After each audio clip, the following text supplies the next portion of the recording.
মেয়েদের অভিনয় যে কতটা ভয়ঙ্কর, মেয়েরা যে বেঈমান, মেয়েরা যে বিশ্বাসঘাতক, আজকের গল্পটা না শুনলে তোমরা বুঝতেই পারবা না। তো গল্পটা সবাইকে শেষ পর্যন্ত শোনার অনুরোধ রইল।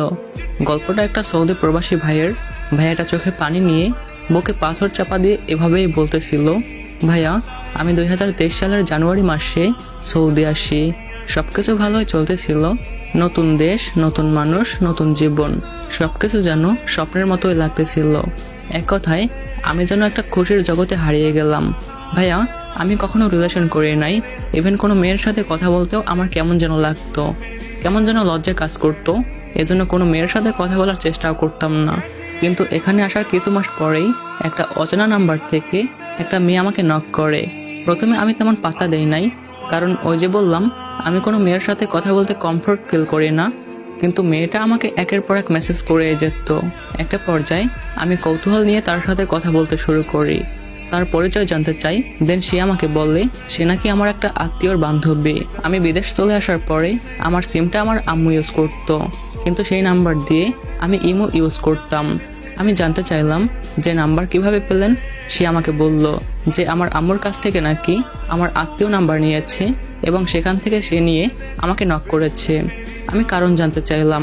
দেন সে আমাকে বলল আপনি নাকি অনেক ভালো, আমার বান্ধবী সবসময় আপনার প্রশংসা করে, এই জন্য ভাবলাম যে আপনার সাথে কথা বলি, একটু খোঁজ খবর নেই। ব্যাপারটাকে আমিও স্বাভাবিকভাবে নিলাম।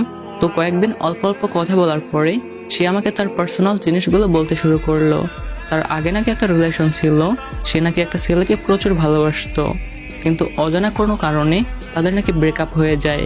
তার কথা বলার মতো কেউ নাই, সবসময় একা একা থাকে, দম বন্ধ হয়ে আসে। এজন্য নাকি আমাকে নক করেছে, আমার সাথে কথা বলে একটু হালকা হওয়ার জন্য আমাকে নাকি নক করেছে। ব্যাপারটা আমিও সহজভাবে নিলাম। ভাইয়া আমি সহজ সরল ছিলাম, গভীরভাবে তেমন কিছু ভাবতাম না। বিষয়টাকে আমি স্বাভাবিকভাবে নিলাম। মনে মনে ভাবলাম যে সমস্যা কি, একটা মানুষ যদি আমার সাথে কথা বলে তার স্বাভাবিক জীবন ফিরে পেতে পারে, তাহলে বলুক, আমার প্রবলেম কি। এটা ভেবে আমিও তার সাথে কথা বলা শুরু করি, তাকে আমি সময় দেওয়া শুরু করি, কাজের ফাঁকে তার খোঁজখবর নিতে শুরু করি। এভাবে অনেক দিন কেটে গেল। সে আমাকে সবকিছু শেয়ার করতো। দেখতে দেখতে আমরা একে অপরের ভালো বন্ধু হয়ে যাই। একজনের মন খারাপ হলে অন্যজনে ভাঙাই। এভাবে অনেকদিন কথা বলতে বলতে দুজনের মধ্যে একটা মায়া তৈরি হয়ে গেল। কেউ কারোর সাথে কথা না বললে ভালোই লাগতো না। তখনও কিন্তু ওর সাথে রিলেশন করার আমার বিন্দুমাত্র ইচ্ছা ছিল না, শুধু ফ্রেন্ড হিসাবেই ভালো লাগতো, কথা বলতাম, বাস এইটুকুই। দেন একদিন হঠাৎ করে ও আমাকে প্রপোজ করে বসে। ও আমাকে বলে আমি তোমাকে অনেক বেশি ভালোবাসি, আমি তোমার সাথে সারা জীবন থাকতে চাই, তুমি আমাকে বিয়ে করবে।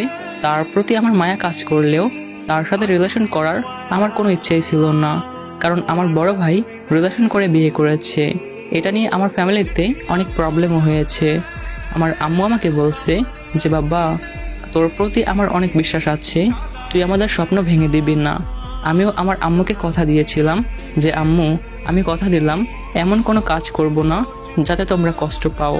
আমার গ্রামের একটা মেয়ে আমাকে অনেক বেশি ভালোবাসতো, কিন্তু আমার আম্মুর সেই কথার জন্য আমি একদমই রিলেশনে জড়াতে চাইনি। এদিকে সে আমাকে প্রপোজ করার পর আমি ডিপ্রেশনে চলে যাই যে কি করা যায়। তার প্রতি আমার মায়া কাজ করে, আর সেও তো আমাকে ভালোবেসে ফেলেছে, কিন্তু আমি যে আমার আম্মুকে কথা দিয়েছি তাদেরকে কষ্ট দিব না, এখন আমি কি করব? ভাইয়া এমনটা ভাবতে ভাবতে আমি অনেক বেশি ডিপ্রেশনে চলে যাই। তারপরে অনেক চিন্তা ভাবনা করে সিদ্ধান্ত নিলাম যে না, আমি আমার ফ্যামিলির সবাইকেও ভালো রাখবো, আমি আমার ভালোবাসার মানুষকেও নিজের করে নিব। ভাইয়া তাকে ভালোবাসার মানুষ বলছি এজন্য যে তার সাথে কথা বলতে বলতে আমি তার মায়ায় পড়ে যাই, তার প্রতি আমার মায়া কাজ করতে থাকে। আর কারোর প্রতি মায়া তৈরি হওয়া মানেই ভালোবাসা সৃষ্টি হওয়া। যাই হোক, পরে অনেক ভেবে চিনতে আমি তাকে বললাম, দেখো আমি তোমাকে একটা শর্তে বিয়ে করতে পারি, আমার সব কথা শুনতে হবে, আমি যা বলবো তাই করতে হবে, যেমনটা বলবো তেমনটাই করতে হবে, কোনো ছেলের সাথে কথা বলা যাবে না, প্রয়োজন ছাড়া বাসার বাইরে বের হওয়া যাবে না, সবসময় পর্দা করতে হবে, নামাজ পড়তে হবে। এমন কথা শুনে সে যেন আনন্দে আত্মহারা। সে আমাকে বলে তুমি যা বলবা আমি তাই করব, তোমার সব কথা শুনবো, তুমি শুধু আমাকে বিয়ে করো। দেন আমাদের রিলেশন শুরু হয়। সত্যি বলতে ও আমার কথা অনুযায়ী সবকিছু করতো, বোরকা পরতো, পর্দা করতো, প্রয়োজন ছাড়া বাসার বাইরে যেত না, এক কথায় আমার মনের মতো চলতো। ওর এমন আচরণ দেখে আমি ওর প্রতি পুরোপুরি আসক্ত হয়ে যাই। ভাইয়া, ও আমাকে এত বেশি ভালোবাসতো যে আমি সামান্য বকা দিলেও ও কান্না করে ফেলতো। আর আমি তখন এতটাই বোকা ছিলাম যে ও কান্না করলে মনে হতো ও আমাকে সত্যিই ভালোবাসে। এজন্য ইচ্ছে করে ওকে বেশি বেশি কান্না করাতাম, ওকে রাগাতাম, ওকে এমনটা বলতাম যে একটা মেয়ে আমাকে মেসেজ দিয়েছে, ওর সাথে কথা বলেছি, এমন আরও মিথ্যা কথা বানিয়ে বলতাম। আর এটা শুনে ও কান্না করতো। আমাদের ভালোবাসা এতটাই গভীর হয়ে গিয়েছিল, ও আমাকে একটু সময়ের জন্য না পেলে পাগল হয়ে যেত। কাজ থেকে ফিরতে একটু দেরি হলেও কান্না করে ফেলতো। ও যদি কোনো ভুল করতো, ভাইয়া, আমি ওকে 20 বার কান ধরে উঠবস করাতাম, ও কিছু মনে করতো না।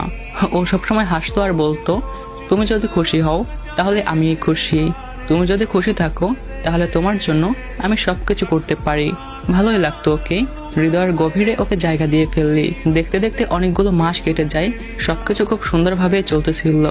দিন একদিন হঠাৎ করে ওর ফোনটা নষ্ট হয়ে যায়।